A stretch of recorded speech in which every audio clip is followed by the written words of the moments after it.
Hello and welcome to the Sports Perspective. I'm Hayden Grove. And I'm Jordan Elwood. Hayden, well, it doesn't feel like spring outside, but Buckeye baseball has started. How are they doing so far? They're actually doing pretty well. They've won 7 out of their 10 games, and they have a big series coming up in Eugene, Oregon this weekend against the Ducks. So keep on the lookout for the Buckeye baseball team. And speaking of spring, Ohio State football has officially begun their spring practice for the 2014 season, taking the fields at the Woody Hayes Athletic Center this past week. Buckeyes head coach Urban Meyer, following a minor surgical procedure to remove a cyst that was causing him headaches, had quite a lot to say about what he's looking for in the coming weeks and months before the Buckeyes take the turf in Baltimore. I've had it for several years. It's a cyst, a arachnoid cyst that surfaced a couple of times, once in '98, once in '04, and then a couple other times, and it's just something you got to manage. And had a procedure done. They were great at the medical center to relieve some pressure, and I'm good to go. Yeah, I felt last year, I didn't want to say the word entitled, but I felt like there was, I want an angry blue-collar team, and I'm hoping that, I don't know, it's still early, but I'm hoping that's what we have. Last year was kind of, well, you're 12-0, you're preseason this, you're this, and I haven't had many people ask about our preseason, right? Not that I know what it is, but we're just trying to find out who's going to play for us in some spots. And I felt like we were a what-if defense last year. What if they did this? And I saw from our coaches and saw from our players. And so what I'm looking for is simplicity and 4 to 6 and A to B. And if you can't give us that, then we got to move on and get another player that will. While the football team begins their spring practice, the Ohio State men's basketball team took to the court twice last week for Big Ten matchups on the road.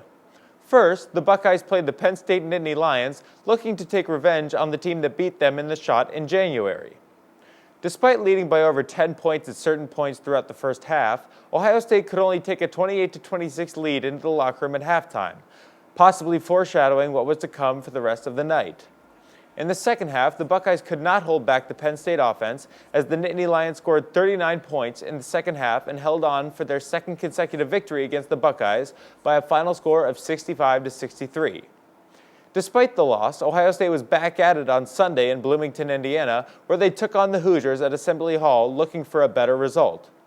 Unfortunately, that would not be the case as the Buckeyes missed all 11 of their three-point attempts on their way to a 72-64 loss to the Hoosiers on the road. The Buckeyes' last 2 road losses were their first consecutive losses since the string of 4 in a row that they lost from January 7th to January 20th. With the Big Ten tournament and March Madness looming, the Buckeyes will have a week off before playing their final regular season game against Michigan State at home on March 9th.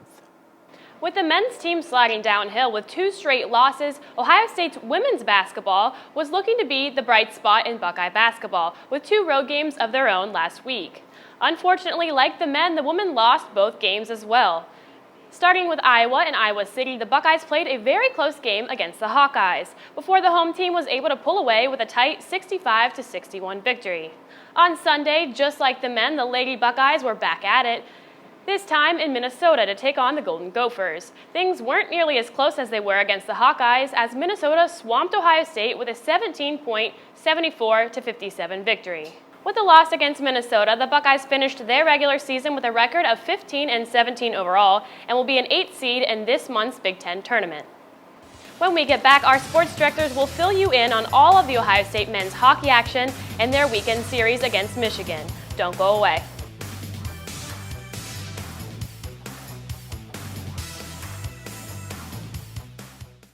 This past weekend, the Ohio State Buckeyes and Michigan Wolverines took to the ice for a home-and-home weekend series.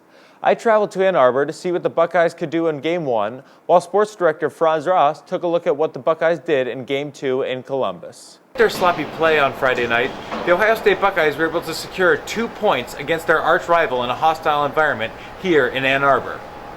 Coming into Friday night's game at Michigan, the Buckeyes trailed the Wolverines by 3 points in the Big Ten standings, with the chance to make up some ground in the 2-game, 2-city set against their biggest rivals.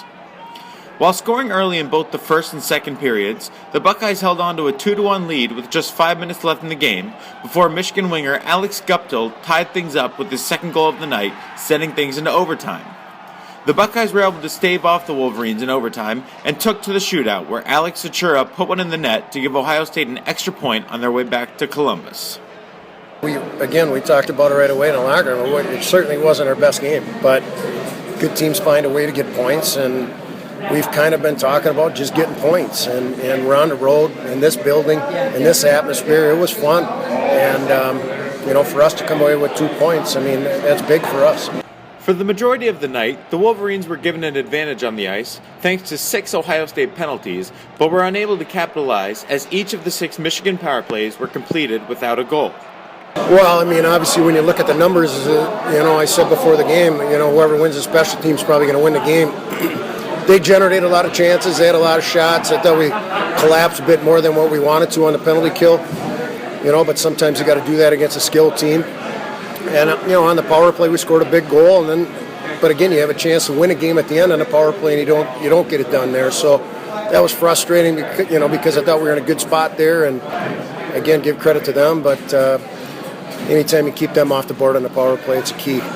Goaltender Matt Tompkins was a large part of Ohio State's success on the power play and throughout the entire game in general, as the freshman notched 35 saves on the evening. Matty was just waiting in the wings, and he deserved an opportunity, and I'm really happy for him. I mean, you get all the credit to kind of step in for the long in-between games for him, and then to come back out and show what he's all about. I mean, it's a lot better to have, 2 top goalies or 3 go-to goalies than 1, and I feel real comfortable, and I've said that a lot. I feel comfortable with our goaltending. The Buckeyes will take on Michigan again on Sunday, looking to gain more ground in the Big Ten standings.